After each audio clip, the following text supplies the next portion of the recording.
Hello everyone, देखना शुरू कर चुके हैं आप अपना चैनल साइंस क्लासेस। आज हम लोग डिजीज़ की सीरीज़ में पढ़ने जा रहे हैं एक बीमारी जिसका नाम है सफ़ेद मोतियाबिंद मीन्स कैटरैक्ट। कैटरैक्ट के बारे में हम कुछ इन्फॉर्मेशन पढ़ते हैं। उससे पहले हम देख लेते हैं हमारी प्यारी आँख। ये है कॉर्निया, ये है आयरिस, ये है पुपिल और ये आपकी लैक्राइमल ग्लैंड यानी कि आंसू ग्रंथियाँ। आंसू ग्रंथि बोलते हैं इसको। अगर बात करें इंटरनल स्ट्रक्चर की तो सबसे पहले स्क्लेरा, कोरोइड, रेटिना, उसके बाद इंटरनल पैटर्न पे रेटिना पे ही हमारी प्रॉपर इमेज बनती है और इमेजेस जो जाती हैं वो कहाँ से, पुपिल से सीधे होती हुई हमारी आँख पे जाती हैं और इमेजेस बनाती हैं। इमेजेस एक पर्टिकुलर स्पॉट पे प्रॉपर मैक्सिमम इमेज बनती है। इसको हम बोलते हैं क्या, येलो स्पॉट। येलो स्पॉट पे हमें सबसे ज़्यादा सुंदर स्ट्रक्चर नज़र आती है क्योंकि यहाँ पे प्रेजेंट होती हैं maximum number of cone cells. Max number of cone cells, इसको मैकुला ल्यूटिया के नाम से भी जाना जाता है। इसके अलावा बात करें तो यहाँ पे प्रेजेंट होती हैं रॉड सेल्स जो ब्लैक एंड वाइट कलर के लिए रिस्पॉन्सिबल होती है। यहीं पे एक स्पॉट होता है जहाँ पे कोई इमेज नहीं बनती है, इसलिए इसको बोलते हैं ब्लाइंड स्पॉट। और यहीं से एराइज करती हैं ऑप्टिक नर्व्स। ऑप्टिक नर्व्स कुछ इस तरह से आपको फैली हुई नज़र आएंगी जो सीधे में से सिग्नल लेके जाती हैं ब्रेन तक, ताकि प्रॉपरली इमेजेस हम रिकॉग्नाइज कर पाएँ। अगर बात करें आउटर लेयर की, आयरिस की, तो आयरिस और ये हिस्सा जो होता है कॉर्निया, और कॉर्निया के बाद जस्ट अटैच होता है एक लेंस।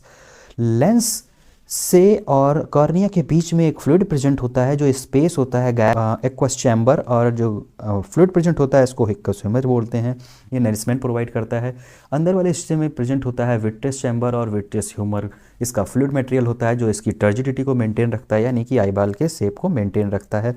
लेंस को अटैच करती हैं सिलरी मसल्स और सिलरी बॉडी। लेंस जो होते हैं ये क्रिस्टलाइन फॉर्म होते हैं। नॉर्मल कंडीशंस में जो पर्सन होते हैं उनके लेंस बिल्कुल प्रॉपर क्रिस्टल क्लियर होते हैं, इस वजह से चमकदार इमेज बनती है। लेकिन अगर हम बात करें जब किसी पर्सन को क्या हो जाता है कैटरैक्ट, तो उसका जो लेंस होता है वो कैसा हो जाता है, क्लाउडी हो जाता है। एक तरह से ऐसे समझ सकते हैं जैसे नॉर्मल इस समय सर्दियां चल रही हैं, तो सर्दियों के समय अगर आपकी कार है और या आप बाइक चला रहे हैं तो हेलमेट है। हेलमेट में अगर फॉग डेंस हो जाता है तो बाहर का जो हिस्सा होता है वो भले ही कितना साफ़ सुथरा हो आपको नज़र नहीं आता है। फिर आपको शीशा क्लीन करना पड़ता है या फिर आपको हेलमेट का शीशा ऊपर करना पड़ता है, तभी आपको प्रॉपरली इमेजेस नज़र आती हैं। वही कंडीशन आप एज्यूम कर सकते हैं कि अगर लेंस आपका क्लाउडी हो गया यानी कि धुंधला हो गया तो आपको प्रॉपरली इमेजेस नज़र नहीं आती हैं। और जब प्रॉपरली इमेजेस नज़र नहीं आती हैं तो आपको नज़र कैसी आती हैं इमेजेस, कुछ इस तरह से। नॉर्मल पर्सन अगर ये इमेज इस तरह से देखता है तो आपको नज़र आएंगी जैसे किसी पर्दे के पीछे से आप वही इमेज देख रहे हैं, बिल्कुल ब्लर जैसी। जब लेंस पार होती है तो प्रॉपरली इमेज बननी चाहिए थी रेटिना पे,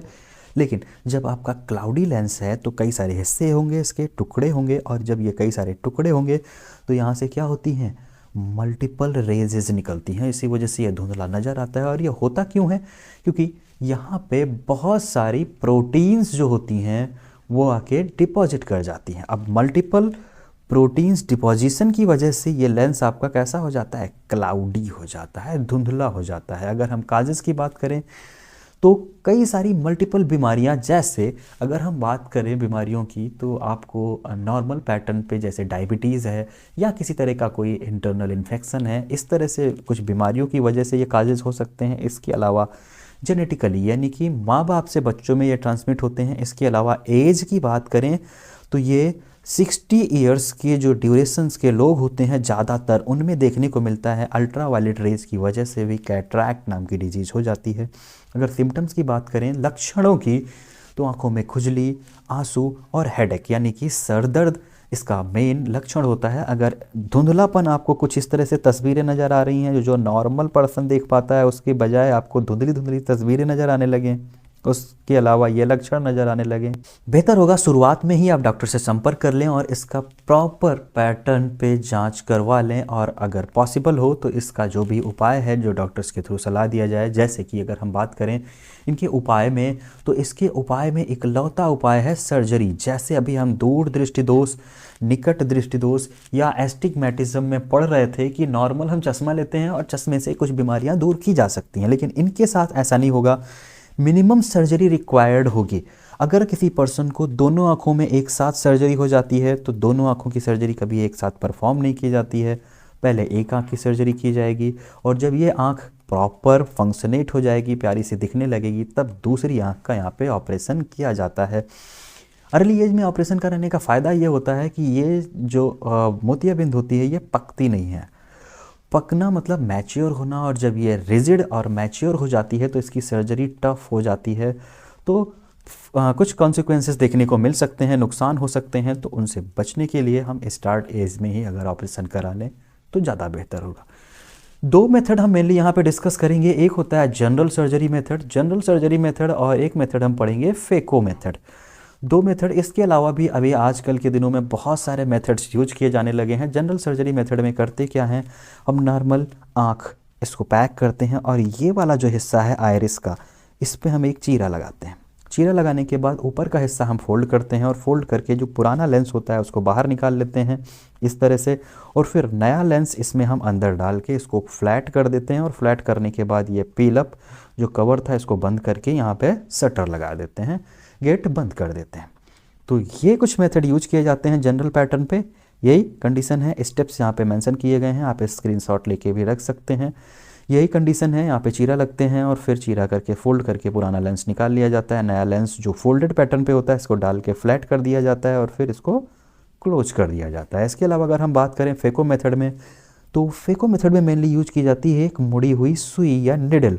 जब निडल डाली जाती है तो अल्ट्रासाउंड्स या वेव्स यहाँ पे डाली जाती हैं, जिसकी वजह से अंदर का जो स्ट्रक्चर होता है ये टूट जाता है, पर बाहर की जो लेयर होती है एक्स्ट्रा सेलुलर पोर्शन जो होता है इसको छोड़ के अंदर वाले हिस्से को हम तोड़ देते हैं और अंदर वाले हिस्से को फिर सक्शन के थ्रू बाहर निकाल लिया जाता है। सक करके सक्शन पाइप के थ्रू इसको बाहर निकाल दिया जाता है और फिर फ्लूइड के फॉर्म में एक लेंस अंदर डाल दिया जाता है जिसको बोलते हैं इंट्रा ऑकुलर लेंस, ये डाल दिया जाता है। ये मेथड यूज किया जाता है फेको मेथड में। इसके बाद जब ये ऑपरेशन हो जाते हैं, ऑपरेशन होने के बाद अगर हम कंपैरेटिवली रिकग्निशन देखें तो हमारी आँख अगर ऑपरेशन के पहले कुछ इस तरह से लगती थी तो ऑपरेशन के बाद इतनी प्यारी सी सुंदर सी नज़र आने लगती है। ये आपके मेथड होते हैं सिंपल पैटर्न पे। पहले इंसिजर किया जाता है, इसको कट किया जाता है और फिर कवर करके पुराना लेंस निकाला जाता है, नया लेंस डाला जाता है और फिर पैक कर दिया जाता है। अगर बात करें ऑपरेशन के बाद, आपकी आंख तो प्यारी सी लगने लगती है, इसके अलावा प्रिकॉशंस मतलब कुछ सावधानियां डॉक्टर्स के थ्रू बताई जाती हैं, ये आप ज़रूर फॉलो कीजिएगा। अगर आपके जानकारी में कोई पर्सन ऑपरेशन करवाता है तो बेहतर होगा, क्योंकि दोबारा से आंख डैमेज ना हो, किसी तरह का नुकसान ना हो। तो उनके लिए कुछ आई ड्रॉप्स दिए जाते हैं। ये आई ड्रॉप्स डाले जाते हैं ताकि आँखों की नरिशमेंट मेंटेन रहे। और इसके अलावा एक ख़तरनाक सा गुड लुकिंग हैंडसम बनने के लिए एक चश्मा दिया जाता है। ये जो चश्मा होता है ये गुड लुकिंग बनने के लिए नहीं, यूवी रेज़ के प्रोटेक्शन के लिए प्रोटेक्टर होता है, ताकि सन की डायरेक्ट रेज़ ना आए और आँखों को दोबारा से डैमेज ना करें। इसलिए स्टार्टिंग में जब तक जो शटर मैच्योर नहीं हुआ है, मतलब क्योंकि ऑपरेशन होता है तो ऑपरेशन में स्किन नई सेल्स बन रही होती हैं, डैमेज हुई होती हैं, तो उनको बचाने के लिए ये चश्मे लगातार लगाए जाते हैं, क्योंकि डायरेक्ट सनलाइट के कांटेक्ट में आएगा तो वो डैमेज हो सकता है, दोबारा से समस्या ना हो। सावधानियां बरतना बहुत ज़रूरी होता है। उम्मीद है मोतियाबिंद से संबंधित जो भी मन में संदेह रहे होंगे आपको क्लियर हो गए होंगे और आप बेहतर अब मोतियाबिंद को समझ पाएंगे कि कैटरैक्ट क्या होता है, सफ़ेद मोतियाबिंद। अगर किसी तरह की नई बीमारी के बारे में आप जानकारी लेना चाहते हैं तो आप कमेंट बॉक्स में नीचे मेंशन कर सकते हैं, आपको उस बीमारी से संबंधित जानकारी उपलब्ध करा दी जाएगी। चैनल अगर सब्सक्राइब नहीं किया है तो चैनल ज़रूर सब्सक्राइब कर लें और अपने दोस्तों के साथ ज़रूर शेयर करें। मिलते हैं अगले पार्ट्स में नई बीमारी के साथ। अभी के लिए इतना ही। जय हिंद।